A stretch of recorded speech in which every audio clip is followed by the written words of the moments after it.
بسم الله الرحمن الرحيم. الحمد لله رب العالمين، والصلاة والسلام على أشرف المرسلين وعلى آله وصحابته أجمعين وسلم تسليما كثيرا إلى يوم الدين. أما بعد. الحمد لله، tunamshukuru Mwenyezi Mungu Subhanahu wa Ta'ala kwa kuweza kutupatia nafasi tena ya kuweza kuzungumza mambo yake, kuweza kuzungumza maneno yake na kuweza kuzungumza maneno ya Mtume Muhammad sallallahu alayhi wasallama katika mwezi mtukufu wa Ramadhan, tukiwa tuko wazima. Alhamdulillah, wale walio wazima waseme alhamdulillah, na wale ambao kwamba hawana si wazima, basi ni mtihani Mwenyezi Mungu Subhanahu wa Ta'ala anawafanyia, na pia ni bora kwao, manake ukiwa mgonjwa Mwenyezi Mungu Subhanahu wa Ta'ala pia anakufutia madhambi. Tumezungumza sana kuhusu habari ya swala.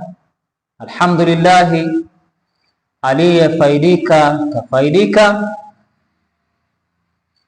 ambaye kwamba hakufaidika Mwenyezi Mungu Subhanahu wa Ta'ala insha Allah atamfaidisha, hata kama si kwa maneno yangu au hata kama si kwa mdomo wangu, atamfaidisha insha Allah kwa mwanachuoni mwingine au mwalimu mwingine au shekhe mwingine insha Allah. Leo Mwenyezi Mungu akituwezesha, tutazungumzia kuhusu heshima ya nyumba ya Mwenyezi Mungu Subhanahu wa Ta'ala. Kila mahali pana heshima yake. Ukiwa ofisini kuna heshima ya ofisini. Ukiwa barabarani, Mwenyezi Mungu Subhanahu wa Ta'ala katufundisha katika Qur'ani, wala tamshi fil ardi marha, sitembee katika barabara kwa maringo.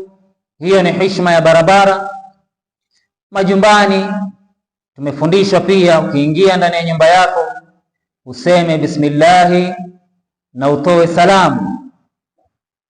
Kila mahali huwa pako na heshima yake, na nyumba ya Mwenyezi Mungu Subhanahu wa Ta'ala nayo pia hiko na heshima yake, na ndiyo maana leo tukaamua tuzungumzie heshima ya nyumba ya Mwenyezi Mungu Subhanahu wa Ta'ala, nayo ni msikiti. Msikiti ni mahali ambapo kwamba pametengwa purposely kwa sababu ya ibada, kwa sababu ya swala ambazo kwamba tulizizungumza kule nyuma. Kwa hivyo leo tutazungumzia heshima ya msikiti kwa kuanzia na hadithi ya Mtume Muhammad sallallahu alaihi wasallam. Qala sallallahu alaihi wasallama, Mtume Muhammad sallallahu alaihi wasallam anatuambia, idha dakhala ahadukum almasjida, atakapoingia mmoja wenu ndani ya nyumba ya Mwenyezi Mungu Subhanahu wa Ta'ala, ambayo kwamba ni masjid, ambayo kwamba ni msikiti. Kwanza, fala yajlis, asikae chini, hatta yusalli rak'ataini, paka aswali raka mbili. Watu wengi wakiingia katika msikiti, tunaona mtu anaingia msikitini na akakaa. Hiyo sio heshima ya msikiti. Mtume Muhammad sallallahu alaihi wasallam anasema heshima ya msikiti, kwanza ukiingia katika msikiti swali raka mbili. Wakala Abu Darda, mwanachuoni ambaye kwamba ni Abu Darda, akatilia nguvu maneno ya Mtume Muhammad sallallahu alaihi wasallam, akazungumza pia kwa kusema hivi, idha dakhala ba'da ma yusalli al-asri, atakapoingia mtu katika msikiti na akaswali swala ya alasiri, au ba'da salati al-fajri, au baada ya sala ya alfajiri. Nishikizeni makini hapa.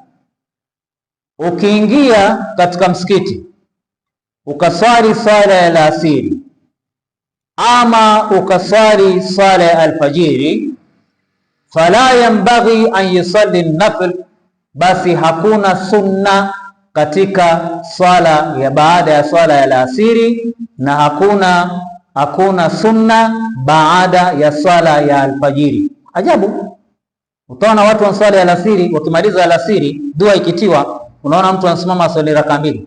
Wamswalia nani hizo raka mbili jamani? Hakuna raka mbili katika swala ya alasiri shekhi. Mwingine utaona alfajiri ikiswaliwa, la ilaha illa Allah wahdahu la sharika lahu lahul mulku wa lahul hamdu yuhyi wa yumiitu wa ala kulli shay'in qadir. Watu wakimaliza mara 10 dua ikitiwa, unaona mtu anakwenda pale kando apiga raka mbili alfajiri. Jamani, na ndio tukaambiwa tusome swala ya alasiri haina baadia na swala ya alfajiri haina baadia.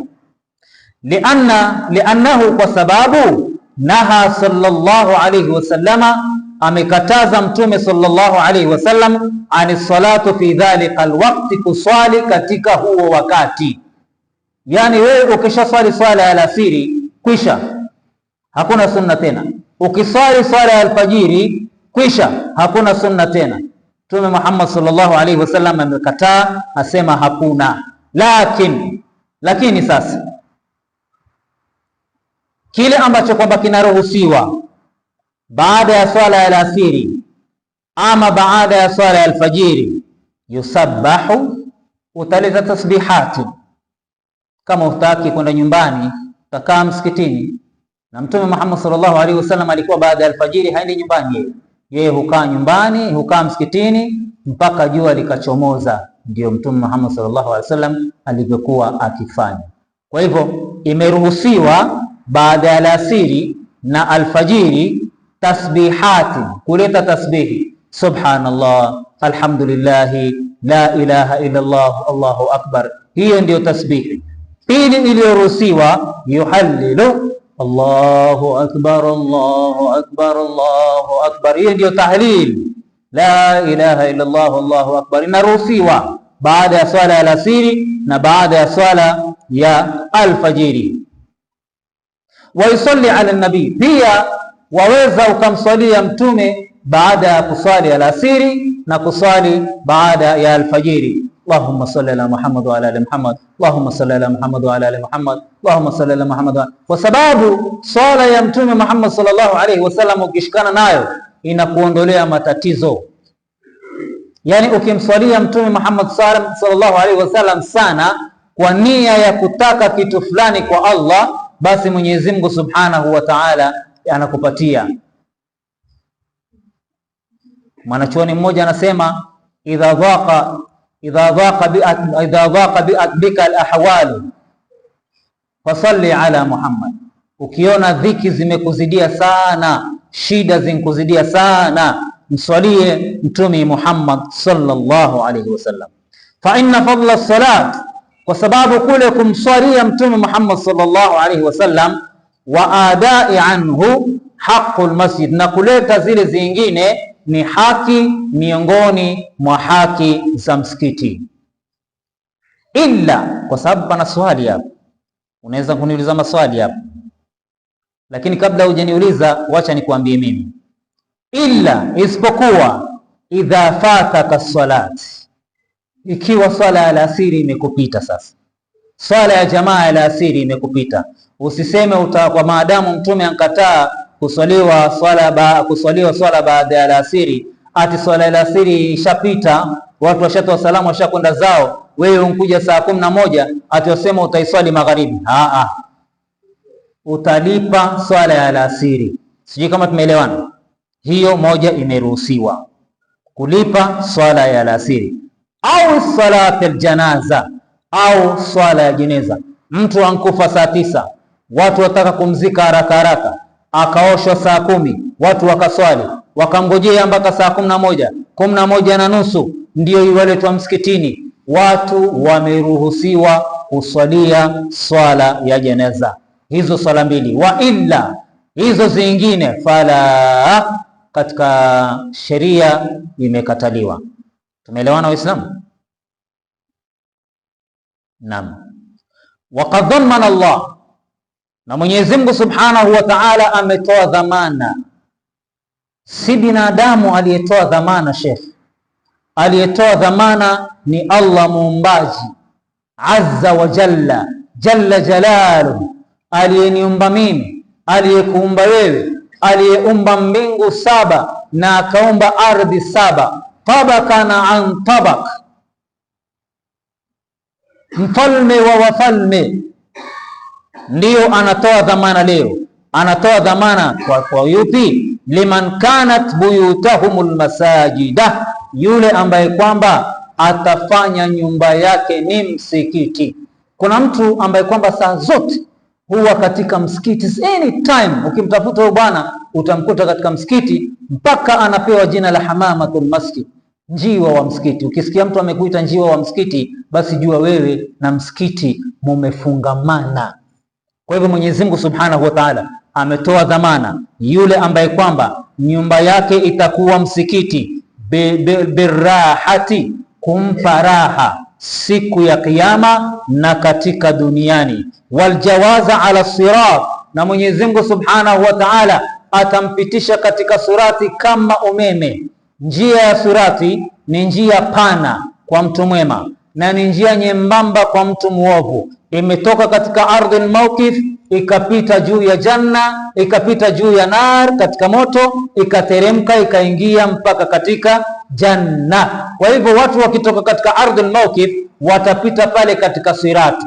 Sasa itategemea na amali yako. Kuna wale watapita kama umeme, kuna wale watapita kwa magoti, kuna wale watapita kwa matumbo, kuna wale watapita, yani unajua wazi hapa nikiponyoka unaenda wapi? Jahannam. Yani ukipita katika sirati, Jahannam waiona hili yachemka, yatokota namna hii, yani ukiteleza tu wewe mwenyewe ndani. Lakini Mwenyezi Mungu Subhanahu wa Ta'ala anasema yule ambaye kwamba atafungamana na msikiti, ametoa dhamana yeye mwenyewe kumpitisha katika sirati kama umeme, wanajati minan nar, na kumwokoa na ule moto wa Jahannam, ila ridwani rabb, kisha atapata radhi za Mwenyezi Mungu Tabaraka wa Taala, aliyetukuka Mwenyezi Mungu Subhanahu wa Taala. Sijui kama tumeelewana. Huko ni kufungamana na msikiti wa Mwenyezi Mungu Subhanahu wa Taala, ambapo kwamba zile swala ndizo zile ambazo kwamba tulizizungumzia, na swala zenyewe huwa zinatimizwa katika msikiti, hakuna mahali pengine. Mwanamume hajaruhusiwa kuswali nyumbani, mwanamume ameruhusiwa kuswali msikitini. Mwanamume akiswali msikitini, swala yake inakuwa na value, na akiswali nyumbani swala yake inakuwa haina value, japo inakubaliwa lakini haina value sana. Mwanamke akiswali nyumbani swala yake ina value, lakini akiswali msikitini swala yake haina value. Unaona vile imeenda. Isipokuwa tu wanawake wametengewa sehemu yao kwa sababu ya kusikiza mawaidha na kuja kuswali siku ya Ijumaa, ndio sababu ukaona wanawake wametengewa sehemu. Lakini mwanamke kuswali nyumbani ni aula zaidi, thawabu zake ni nyingi zaidi kushinda kuswali nyumbani. Qala al-Hakim ibn Umar sahibu Rasulullah sallallahu alayhi wasallam, Hakim ibn Umar rafiki wa Mtume Muhammad sallallahu alayhi wasallam. Ukisikia rafiki ni yule ambaye kwamba yuko karibu na Mtume Muhammad sallallahu alayhi wasallam. Asemaje? Kunu fi dunya adhiyafan, tuishi sisi katika dunia kama wapita njia. Huu ni wasia. Kuna watu wanaishi dunia kama ambao kwamba hawatakufa, Sheikh. Yani kila mtu ikifika kesho akwambia kesho mtafanya, kesho mtafanya, yani yuko mbioni yeye na dunia, yeye na dunia yeye, na kuongeza tu, kuongeza tu. Na ndio maana Mtume Muhammad sallallahu alaihi wasallam akasema katika Riyadhus Salihin, hakuna kitu chochote ambacho kwamba kitakachomtosheleza mwanadamu isipokuwa umauti peke yake, kufa peke yake. Hata kama utapewa milima miwili ya dhahabu, utataka mlima wa tatu. Kweli urongo wa mwalimu? Watu wanapata shilingi 40,000 monthly, lakini wanapiga kelele, si mnaona madogo, tunataka kuongezewa pesa. Na huyo mtu anapata 40,000 lakini bado yataka kufanya nini? Kuongeza. Na hata akiongezewa baada ya miaka miwili yuko barabarani tena, yataka nini? Nataka kuongezwa. Yaani kile ambacho kwamba kitamtosheleza mwanadamu ni mchanga, hakuna kitu kingine. Kwa hivyo tunaambiwa kunu fi dunya adhiyafan, tuishi katika dunia kama ni wapita njia, watakhadhul masajida buyutan, kisha tuchukue misikiti ndiyo nyumba zetu. Hakuna kitu kizuri kama kupenda nyumba ya Mwenyezi Mungu Subhanahu wa Ta'ala. Kuna hadithi ambayo kwamba inazungumzia kuhusu nyumba ya Mwenyezi Mungu, lakini iko mbele, sitaki kuitaja sasa. Haya, tumsikize Qatada naye asemaje. Qatada ridwanullahi alayhi, radhi za Mwenyezi Mungu ziwe juu yake, asema ma kana lilmu'min, hakuwa mtu mu'min, ayara illa fi thalathati mawatinin, huwezi kumwona mtu mu'min isipokuwa katika sehemu tatu. Wajua kuna muslim na kuna mu'min. Muslim man salima nafsahu ila Allah, ni yule amesalimisha nafsi yake kwa Mwenyezi Mungu. Kama wewe sasa na mimi, si tumeslimu? Si tumesalimisha amri? Muislamu ni yule amesalimu amri, ndio anaitwa Muislamu. Nafikiri nilisema siku nyingine. Na kuna mu'min. Mu'min ni yule mwenye kufata maamrisho ya Mwenyezi Mungu Subhanahu wa Ta'ala, japo hatuwezi kuyapata maamrisho ya Mwenyezi Mungu na Mtume Muhammad 100%. It is impossible. 100% haiwezekani. Maswahaba walijaribu kumfata Mtume Muhammad sallallahu alaihi wasallam 100%, wakashindwa. Nakumbuka kuna sahaba mmoja alimuona Mtume Muhammad sallallahu alaihi wasallam akifunga, na wakati wa siku ikifika hafuturu. Mtume anaendelea tuna saumu. Huyu jamaa akaona wacha nimsaidie Mtume Muhammad sallallahu alaihi wasallam. Jamaa akafunga, usiku hakula. Siku ya pili Mtume Muhammad sallallahu alaihi wasallam akapata habari, akampata akamwambia, bwana usijifananishe na mimi shekhe. Mimi nalishwa na Mwenyezi Mungu Subhanahu wa Ta'ala. Wewe ukiwa utakataa kula usiku utakufilia mbali. Usijifananishe na mimi. Mimi nalishwa na Allah. Kwa hivyo kuonesha Mtume Muhammad sallallahu alaihi wasallam tutamfuata ndio, lakini 100% haiwezekani. Wacheni niseme ukweli. Lakini mastata'ana, kile kiasi tunaweza, yale ambayo kwamba Mtume Muhammad sallallahu alaihi wasallam aliyotuhimizia tunayaweza, lakini kuna mengine ambayo kwamba hayawezekani. 100% haiwezekani. Qatada asema sasa haonekani mu'min isipokuwa katika sehemu tatu. Sehemu ya kwanza almasjid, ni katika msikiti. Huyo ni mtu mu'min. Ukiona mtu katika msikiti ni mu'min. Kukaa msikitini shekhe si mchezo. Mtume Muhammad sallallahu alaihi wasallam anasema sayatina ala nasi zaman, zitakuja zama mtu kukaa msikitini ni kama aliyekelia kaa la moto. Sijui kama unaelewana. Unajua kaa la moto? Yaani mtu hataki kukaa msikitini. Assalamu alaikum wa rahmatullah, assalamu alaikum wa rahmatullah. Na ukitaka kumjua shetani, Mtume Muhammad sallallahu alaihi wasallam atufundisha, ukitaka kumjua shetani katika wanadamu ni yule wa kwanza anayetoka katika safu. Baada ya taslimatu thania, baada ya salamu ya pili tu ikitolewa, yule wa kwanza kuinuka kutoka, huyo ni Ibilisi. Mtume Muhammad sallallahu alaihi wasallam atuambia. Sijui kama tunaelewa na Uislamu. Kwa hivyo inaonekana Muislamu akitoa salamu ya pili lazima atulie, lazima akae alete tasbihati. Kwa hivyo mu'min anapatikana kwanza katika msikiti, ya amuruhu, ambao kwamba anaiamirisha. Wajua hii ni nyumba ya Mwenyezi Mungu. Nyumba ina ajabu yake. Nyumba huwa ina madini fulani inachukua katika binadamu, na binadamu kwa vile ameumbwa na udongo na nyumba imeumbwa na udongo, kuna madini fulani naye pia iwachukua katika nyumba hii. Nyumba ikikosekana binadamu, utashangaa, utaanza kuiona imeanza kubadilika na utaanza kuiona inaanza kupasuka pasuka. Sijui kama mshachunguza hicho kitu. Wallahi wa billahi, nyumba ikiwa haina mtu, ikae mtu ya kaburi pekee yake, haina mtu ndani, ukiangalia utaiona imeanza kuwa tofauti, inaanza kupasuka pasuka, mara inaanza kufanya nini, yani tabia ambazo kwamba si za kawaida. Lakini ikiwa mtu yuko ndani, ile nyumba utaiona nayo pia imehuta. Sasa na Muislamu naye ni hivyo hivyo, ndio yaamuru, ndio ikambe yaamuruhu, yani anayamirisha, anaihuisha, anafanya ile nyumba ya Mwenyezi Mungu kuwa hai. Kuna misikiti ambayo kwamba imefanywa store, imewekwa magunia, tunasikia inna lillahi wa inna ilaihi rajiun. Watu wamejenga msikiti na msikiti umeachwa. Msikiti wallahi unaanza kuwekwa magunia, umefanywa store, na sheria yasema, sheria pahali msikiti utajengwa, si unaona pale nje, si pale palikuwa na msikiti na msikiti ukavunjwa, basi pale pale bado panahesabika ni msikiti kwa Mwenyezi Mungu Subhanahu wa Ta'ala. Ukiingia katika fikihi, yani pakishajengwa msikiti kwisha, hata huo msikiti mkiivunja, hiyo sehemu bado inahesabika ni msikiti kwa Mwenyezi Mungu Subhanahu wa Ta'ala. Alafu hiyo nyumba ichukuliwe iwekwe magunia. Kwa wale wanaofanya namna hiyo itakuwa namna gani? Moja hiyo. Qala shair, mshairi asema, hadha zamanu sukut, hizi ni zama za kunyamaza. Mtu ajilazimishe sana kunyamaza. Waluzumi albuyut, ajilazimishe sana kukaa nyumbani, au ajilazimishe sana kukaa msikitini, maanake ndio mahali penye amani.